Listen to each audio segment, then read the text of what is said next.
The Wealth Building Project Podcast.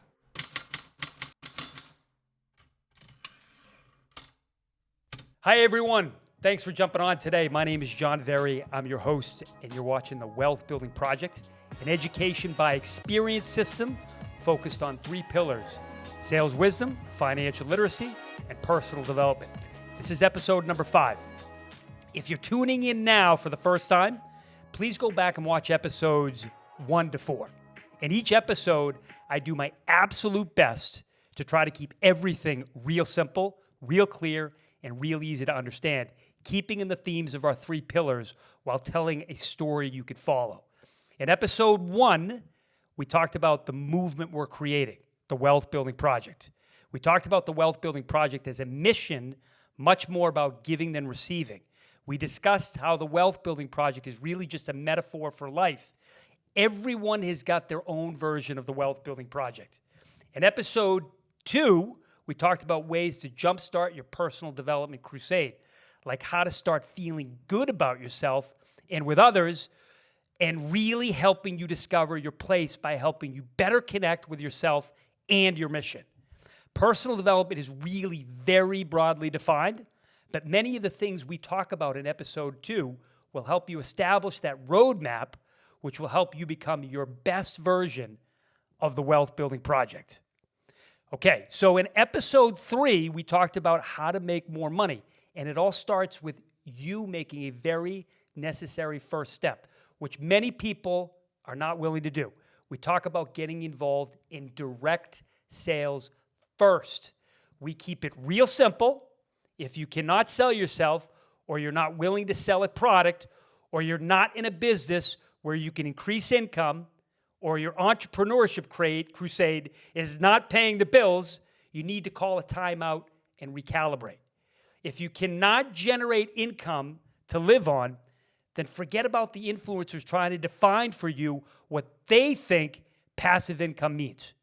In episode number 4, we talked about how to get the first win, which is basically the starting point to building wealth. When I refer to the win, I'm discussing what I think you should do every single day to monitor your spending behaviors so you can save and store money for investment. You have to think back in life to any moment or individual who may have given you the confidence you needed to make the change you were thinking about, but was not sure how to make it happen. These people are mostly the people who gave you the impetus to make the change. Not everyone is fortunate to have these mentors or this type of positive influence, but this is why the Wealth Building Project exists. You have to think back to the individual who spoke highly of you, gave you confidence, made you think a few extra times before acting on anything so you could develop confidence and then momentum so you could change. In episode 5, today's episode, we're going to keep the story rolling. The idea is to look at your life in a time capsule. My goal with this podcast in general is to talk to my younger self. It really doesn't matter which younger self I'm speaking to either, right? You could be 17 years old talking to your 10-year-old self, knowing what you know today at the age 17. Or you could be 27 years old talking to your 17-year-old self, knowing what you know at the age of 27, right? You could be 40 talking to your 24-year-old self, for example, or 27-year-old self. You could be 50 talking to your 40-year-old self, and you could be 50 talking to your 49-year-old self a day ago, right? The problem is, too many times, we don't know our direction in life, no matter what age we're at, or from one day to the next. We never get the training to do it, or there are a million things that sidetrack us. So here's the one point of today's episode as it relates to getting your financial matters in order and establishing financial wealth through your very own version of the Wealth Building Project, which might look very different from your neighbor's version or your friend's version or your family member's version. You need to think closely about the word value. Value equals equity, and you will never build real financial wealth without equity. no matter what age you're at, and it's never too late to think about value. It's never too late to think about value. Let me give you the best example I know. Warren Buffett, the chairman of Berkshire Hathaway, most people know. If you don't, Buffett established the majority of his financial wealth starting at the age of 50 years old. He's one of the most world-renowned investors of our lifetime and the 7th wealthiest person in the world today. I could do thousands of podcasts covering just his material and the power of his brand and marketing alone as it relates to value alone. Buffett has a lot of strategies, but the one I think that is most important when it comes to establishing a nucleus for wealth is his ability to recognize value and using leverage to create a compounding effect. We won't get into the word leverage today, but it's probably one of the most important words and principles to building financial wealth.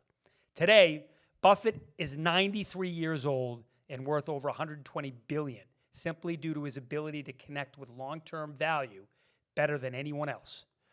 Again, I could write a thesis on Buffett and his profound impact to the financial free world. The key point is this: Buffett had started investing in Berkshire Hathaway, an old rundown New Bedford, Mass. Textile company in 1962, which ironically was his worst investment at the time. He was able to garner control of the entire operation in 1965. The bottom line is this: when Buffett took control of Berkshire Hathaway in 1965, shares were valued at about $19 a share. Today, Class A shares for Berkshire Hathaway trade for around $459,800 a share, which represents a mind-boggling return of 2,400,000% of your money. It's ridiculous. So that means $100 invested in 1965 would now be worth roughly $2.42 million. By buying shares of businesses that are well below their intrinsic values relative to the price for those shares, he was able to create compound value and not just compound interest. He's famous for his saying, it's far better to buy a wonderful company at a fair price than a fair company at a wonderful price.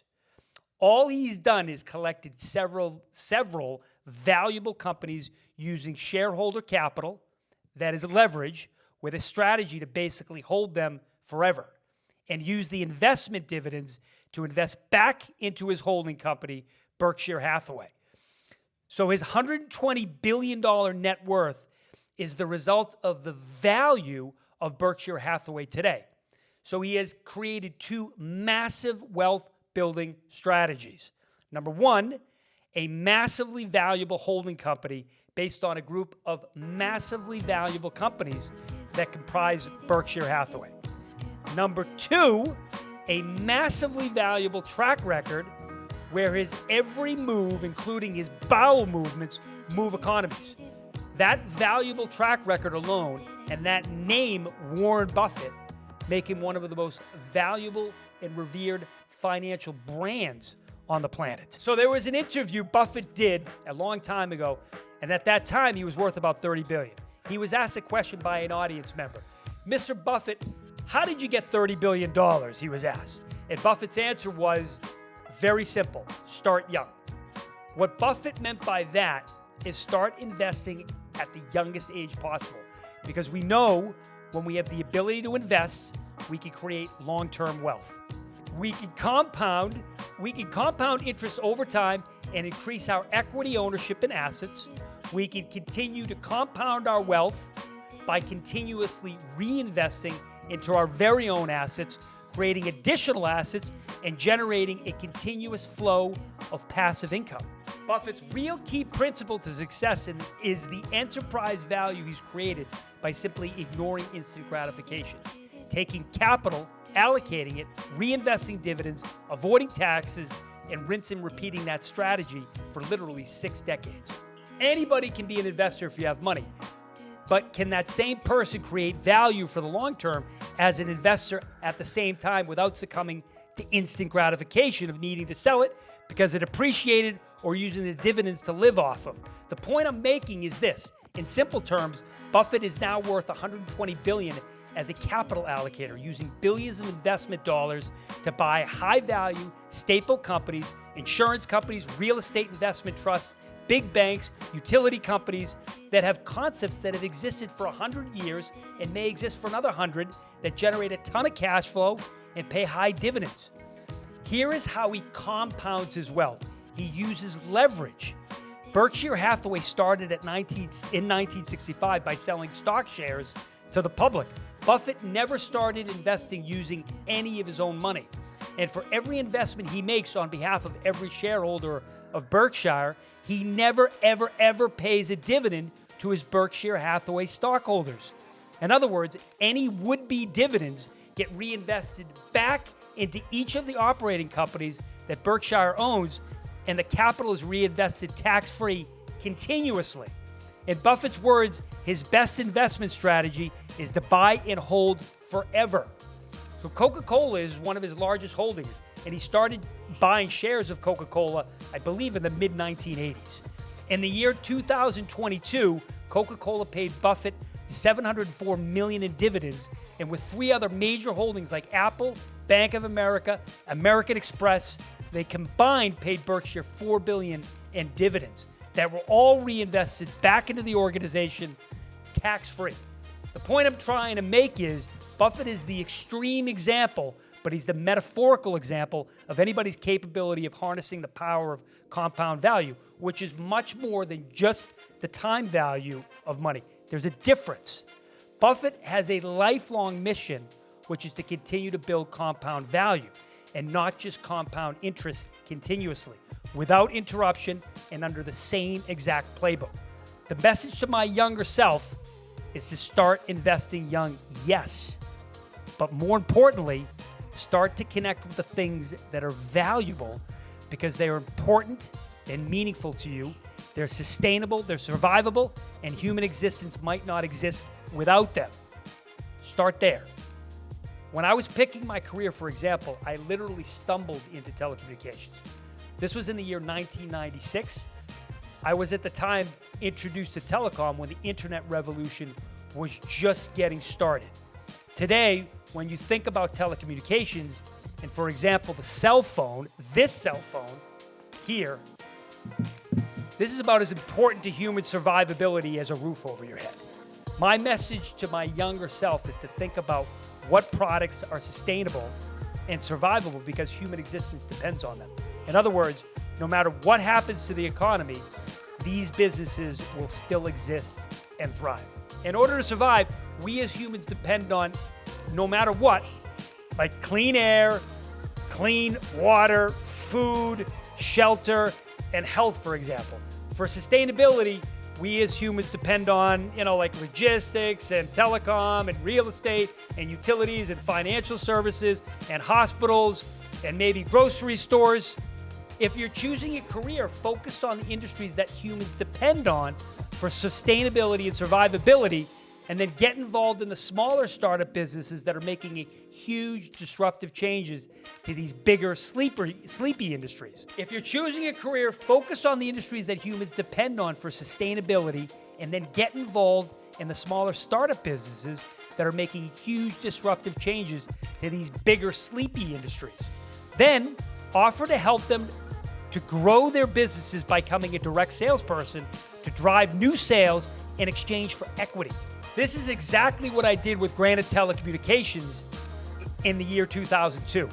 I got involved at the very beginning and negotiated an equity position in the organization at the very beginning. It's now a very big business. I was lucky, yes, but there's no reason you can't push for the same opportunities, especially if you know you can deliver. I knew I could deliver. They knew I could deliver. I have delivered, and my equity has grown significantly. Again, you cannot build wealth without equity.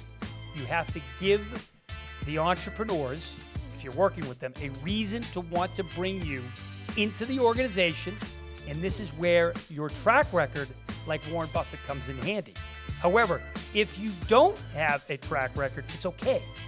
If you really believe in what they are doing, you are 100% confident in what they are doing and what they represent, and you know you can deliver, Offer to work on a commission only. Offer to work extra time. Make sacrifices like on the weekends, but do it on the condition that you'll have a part of the ownership equity. It might not work, but at least you know, and you can and should make the decision to move on before starting. If you believe in your heart and your soul that the business you represent is the game changer for humanity, you might be willing to work for it for free. So you can create value based on the business system you represent, according to how the business system is able to represent you. You're able to instantly compound that value based on your level of conviction and belief in that business system you represent. Think about that. Using the Warren Buffett example, if money had no importance, imagine how valuable you could make something where money had zero importance. Now, just reverse engineer that mindset in order to start connecting with the things most important to you, right? So what would you do if money did not matter? Would you still be at your day job, for example, right? We said it many times before. I know I've said it many times before, and probably on previous episodes. Ask your younger self this, better yet, write an official note dated and time-stamped. Why do I get up every day to do what I do? I might know exactly what I do, but do I really know why I do it? I know my legacy is authored by me, and it's why my impact will be significant for billions of people, right? That's a mindset.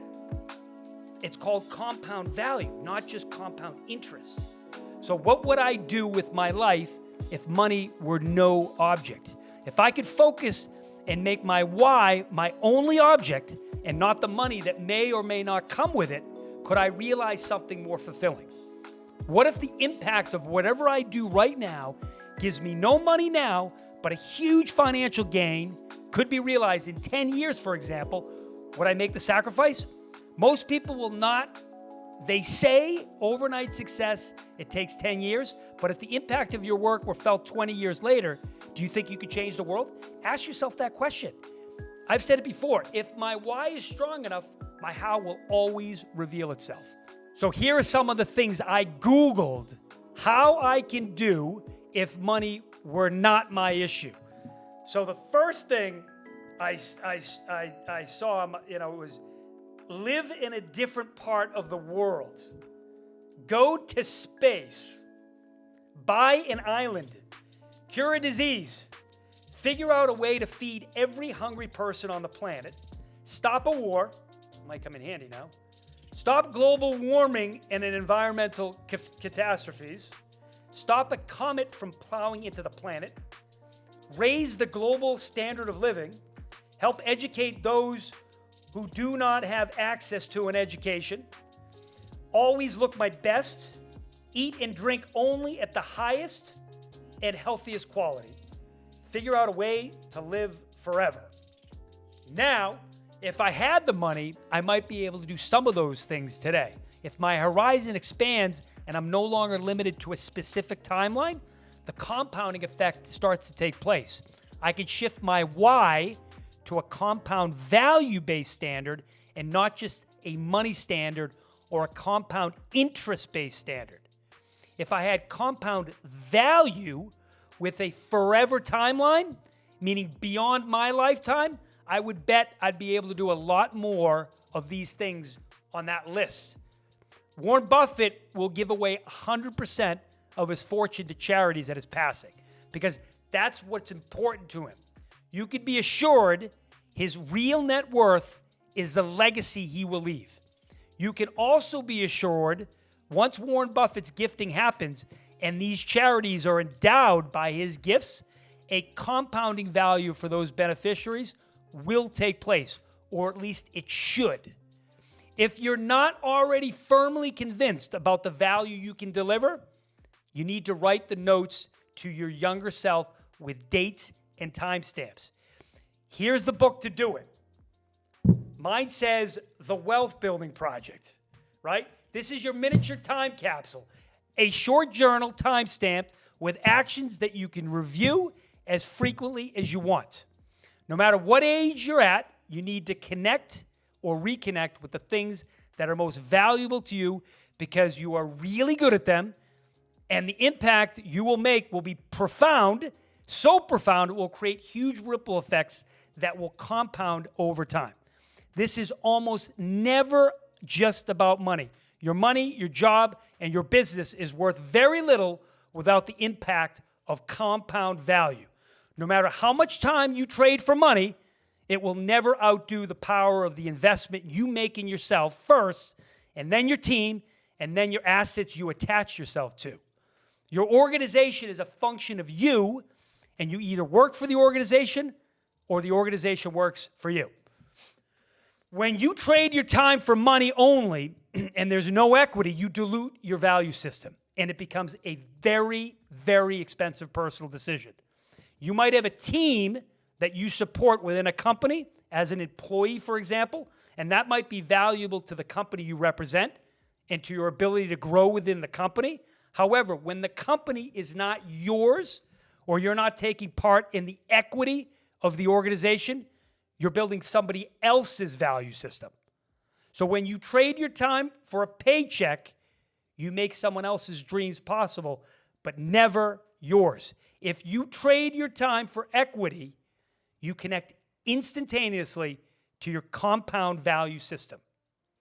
So I believe it's like turning a fire hose on. You establish not only a connection to what you're doing in building, it becomes a huge part of who you are. So it's up to you to determine how you scale, which by and large is attributed to the conviction you have in what you do and your ability to deliver as a leader. You are 100% locked into your ability to execute, your team's willingness to buy into you as a leader, and your willingness to buy into them to help you establish a healthy culture. You take small customer wins and you turn them into big wins, and then you continue to validate the efforts of everyone involved, even when the results might be losses. You build confidence and you build momentum when your compound value system is in play, even when you're faced with some losses. So here's an exercise you could take from this episode. Write down in this journal, the Wealth Building Project, right? John Very's compound value system.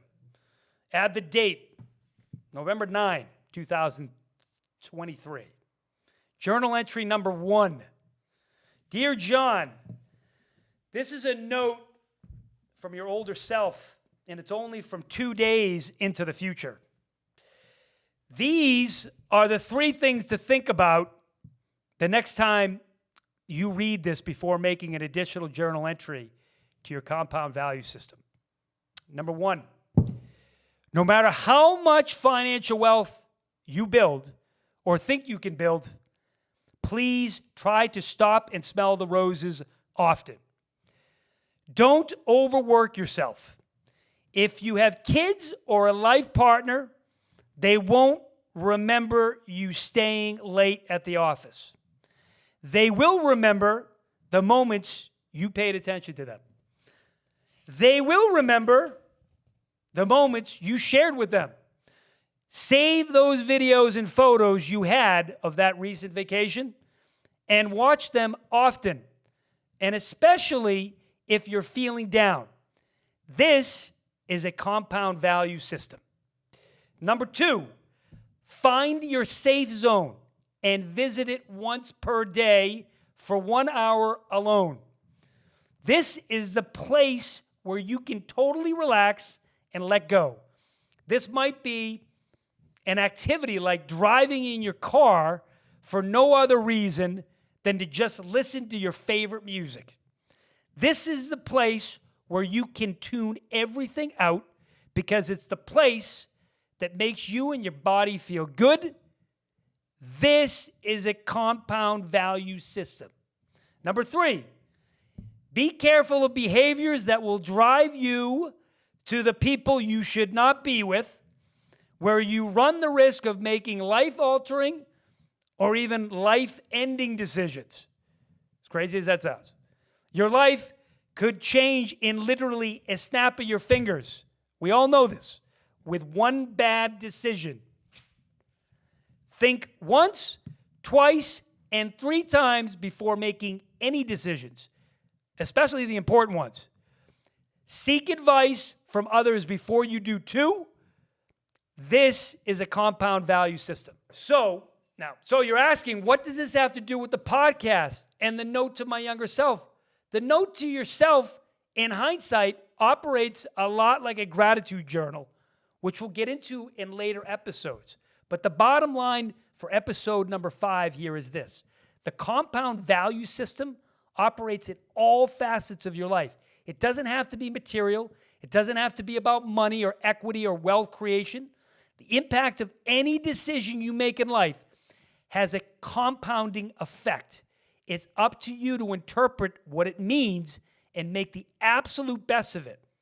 Wealth and money isn't just about chasing goals. Sometimes the best goal is to be balanced and grounded and playing by the rules of addition by subtraction. Sometimes the wealth building project is about controlling your emotions and behaviors and actions and attitudes. You could be financially wealthy, really financially wealthy, and very lonely.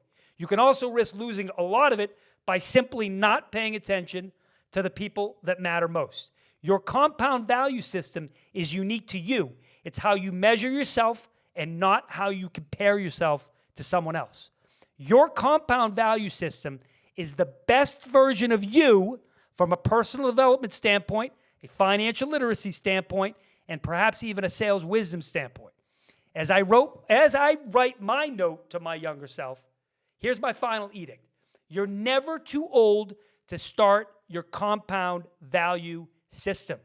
And I'm going to conclude with this, a Warren Buffett quote titled, "Love is Everything." Warren Buffett once said, "When you get to my age, you'll measure your success in life by how many of the people you want to have love you actually love you. This is the ultimate test of how you have lived your life. The more you give love away, the more you get." That is his quote, and it's one of the best ones I've ever heard from him. How does compound value play a role for you personally and financially today? Ask yourself that question. Hang a note in the comments section. Tell us what you think. Please share this with a friend, a family member, your classmates, your coworkers. Hit the subscribe button below. Follow us on social media at the links below and tell us what's on your mind. My name is John Verry. I'm your host. You're watching the Wealth Building Project. Follow us wherever you get your podcasts. Stay tuned for episode number 6. The next episode will be the best one yet. We got a surprise for you. In fact, we will have surprises for you every episode. I appreciate you all. I love you too. Be great.